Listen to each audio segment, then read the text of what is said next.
Class 5। आज हमारा next topic है हाइजीन। हाइजीन मतलब होता है स्वच्छता। Hygiene is the science of cleanness whose aim is to preserve health and prevent the spread of diseases. Hygiene स्वच्छता विज्ञान की वह शाखा है जो हमें सफाई के लिए प्रेरित करती है। यानी सफाई के बारे में हम जिस विज्ञान में पढ़ते हैं वो हाइजीन है। और हाइजीन का एम ये होता है, यानी साफ़ सुथरा होना या स्वच्छता का एम ये होता है इज़ टू प्रिजर्व वेल्थ, हमारी हेल्थ को सुरक्षित करना, and prevent the spread of disease, और बीमारियों को फैलने से रोकना। अगर सफाई रहेगी तो हमारा हेल्थ अच्छा रहेगा और साथ ही साथ बीमारियां भी फैलने से रुकेंगी। It is an essential component of healthy living. यह स्वस्थ जीवन के लिए बहुत ज़रूरी है। सफाई बहुत ज़रूरी है। अगर इंसान स्वस्थ रहना चाहता है तो उसके लिए सफाई बहुत ज़रूरी है। No one like to be close to a person who stinks and is dirty. कोई भी ऐसे व्यक्ति के पास नहीं रहना चाहता जो व्यक्ति या तो बदबू करता हो या तो गंदे रहता हो या गंदा रहता हो। और to go to a place where which is dirty and stinks badly, और ना ही ऐसी जगह पे जाना चाहता है जो बहुत गंदा हो और गंदी बदबू करता हो। Unhygienic condition often lead to spread of diseases. Unhygienic condition यानी अस्वच्छता, जहाँ पर भी अस्वच्छता होती है वह बीमारियों को न्योता देता है, यानी वहाँ पे बीमारियाँ आने की चांस बढ़ जाती हैं, वहाँ पे बीमारियाँ फैल जाती हैं। So it is important to adopt hygienic practice and promote hygiene in community, school and other places. तो इसलिए ये बहुत ज़रूरी है कि हाइजीनिक प्रैक्टिस यानी साफ़ सुथरा रहने की या साफ़ रहने की प्रैक्टिस करना। क्या किस लिए? हाइजीन को प्रमोट करने के लिए। यानी हमें साफ़ सुथरा रहना चाहिए और स्वच्छता को प्रमोट करना चाहिए। कहाँ पे? अपनी कम्युनिटी में, अपने घर पे, और साथ ही साथ अपने आसपास के प्लेसेस में। हम जहाँ भी रहते हैं वहाँ पे हमें स्वच्छता का ध्यान देना चाहिए और उसके लिए लोगों को प्रमोट करना चाहिए, बताना चाहिए स्वच्छता से क्या हो सकता है, क्या नहीं हो सकता है, क्या लाभ हैं उसके। Some of the ways to maintain hygiene are. Hygiene को बनाए रखने के लिए यानी स्वच्छता को बनाए रखने के लिए कुछ महत्वपूर्ण बिंदु दिया हुआ है जिसे हम आगे देखेंगे। Wash your hand with soap and water before eating food और टचिंग एनी फूड आइटम। हमें अपने हाथ को हमेशा खाने से पहले या खाने के किसी भी आइटम को टच करने से पहले हमें अपने हाथ को साबुन से ज़रूर धुल लेना चाहिए। Similarly wash your hand properly after going to toilet and playing with your pet. और साथ ही साथ टॉयलेट से आने के बाद या अपने किसी भी पेट या पालतू जानवर से खेलने के बाद, उनके साथ खेलने के बाद अपने हाथों को ज़रूर धुल लेना चाहिए साबुन से। Washing hand with soap and water remove dirt. हाथ को पानी और साबुन से धोने से हाथ से गंदगी चली जाती है और उसमें उपस्थित जर्म्स भी मर जाते हैं या ख़त्म हो जाते हैं। Second point, take a bath daily.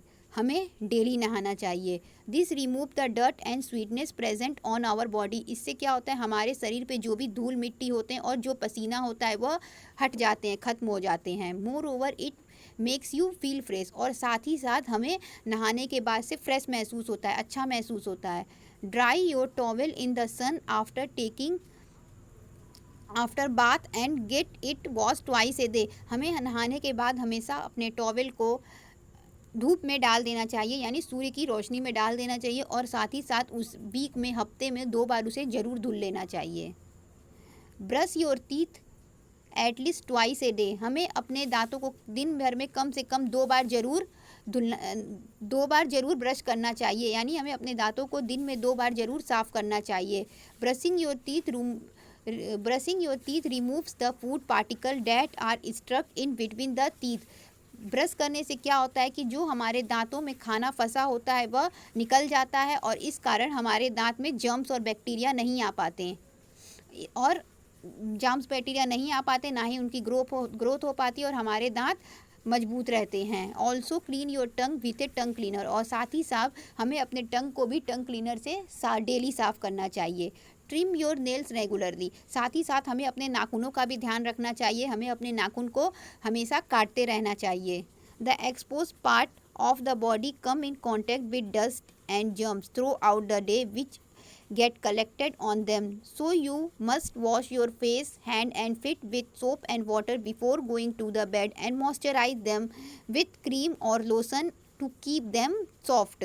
The expose part our body means हमारे शरीर का जो भी बाहरी हिस्सा होता है, जैसे हमारा चेहरा हो गया, हाथ हो गया, पैर हो गया, ये सब पे दिन भर क्या होता है कि धूल पड़ता है, दिन भर इस पे जर्म्स, धूल आने के चांसेस रहते हैं जो हमारे शरीर पर इकट्ठा हो जाते हैं। तो हमें बिस्तर पर जाने से पहले एक बार अपने चेहरे को, हाथ को और पैर को ज़रूर धुल लेना चाहिए, और साथ ही साथ कोई मॉइस्चराइजिंग क्रीम या लोशन भी ज़रूर लगा लेना चाहिए, जिससे हमारे हाथ पैर सॉफ्ट रहें, मुलायम रहें। Keep your room, house, school and other surrounding clean, और साथ ही साथ हमें अपने घर को, स्कूल को और अपने आसपास की जगहों को साफ़ सुथरा रखना चाहिए। Also throw garbage in close dustbin, और कूड़े को डालने के लिए हमेशा क्लोज डस्टबिन का इस्तेमाल करना चाहिए। क्लोज डस्टबिन मीन्स ऐसे डस्टबिन जिसमें ढक्कन होता है। Keep used up utensil in the kitchen sink, और इस्तेमाल करे हुए बर्तनों को हमेशा किचन के सिंक में डाल देना चाहिए। Only and put your dirty cloth in the washing tub और मशीन, और साथ ही साथ जो भी गंदे कपड़े हो जाते हैं उन्हें वॉशिंग टब या वॉशिंग मशीन में डाल देना चाहिए। तो इन सब पॉइंट्स का ध्यान रख के हम स्वच्छता रख सकते हैं, अपने आप को स्वच्छ रख सकते हैं और अपने आसपास को भी स्वच्छ रख सकते हैं, और बीमारियों को फैलने से रोक सकते हैं। अब हमारा नेक्स्ट टॉपिक है रेस्ट। रेस्ट मतलब होता है आराम करना। We need proper rest to restore our vigour and energy. हमें प्रॉपर रेस्ट यानी अच्छे से रेस्ट करने की बहुत ज़रूरत होती है। क्यों? क्योंकि जब हम अच्छे से रेस्ट करेंगे तो हम अपने आप को एनर्जेटिक महसूस करेंगे, और हमारी जो एनर्जी है वो दोबारा से हम उसको अच्छे से यूज़ कर सकते हैं। While we sleep, our body gets time to repair its worn out cell and tissues। तो जब हम आराम करते हैं या सोते हैं तो जो हमारा बॉडी होता है उसके सेल्स और टिश्यूज़ जो होते हैं वो रिपेयर होते हैं और रिलैक्स होते हैं साथ ही साथ। Also it gets time to grow while we sleep, और साथ ही साथ उनको समय भी जब हम आराम करते हैं तो जो सेल्स और टिश्यू हैं उनको समय मिल जाता है ग्रो करने के लिए। So proper hour of rest is important to stay healthy and energised. तो प्रॉपर रेस्ट भी हमारे लिए बहुत ज़रूरी है। प्रॉपर आवर ऑफ रेस्ट हो सकता है, यानी सोने का एक समय हो सकता है मिनिमम 8 आवर, यानी 8 आवर की नींद हमें ज़रूर लेनी चाहिए। यदि हम प्रॉपर रेस्ट करेंगे तो हम स्वस्थ रहेंगे और एनर्जेटिक महसूस करेंगे। तो रेस्ट करना भी हमारे लिए बहुत ज़रूरी है। जिस तरह से फूड, हाइजीन, इन सभी चीज़ों का ध्यान रखना हमें ज़रूरी है, अपने खाने में न्यूट्रिएंट्स का रहना ज़रूरी है, उसी तरह हमारे शरीर को आराम की भी बहुत ज़रूरत है। तो हमें आराम को भी नज़रअंदाज नहीं करना चाहिए, और साथ ही साथ हमें आराम भी करना चाहिए। Thank you.